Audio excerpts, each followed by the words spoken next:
Oldu, indi zəng eləyib özümü dəqiqləşdirdim. Sağ ol.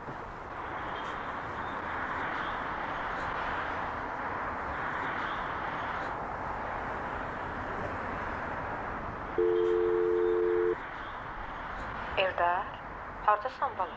Sən hara getdin? Siz elə məni güdün. Ağıllı oğlundan xəbərim var, bilirsən hara gedib?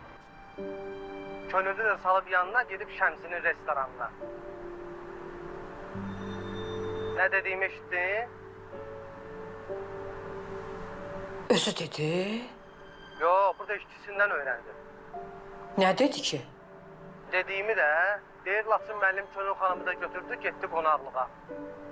Deyir ki, yeznəniz zəhvət edeyim. Səsin gəlmir ana. Mən olsaydım indi dişinin dibindən çıxanı deyirdim. Məsləhət bilsən ataya de, onun da xəbəri olsun.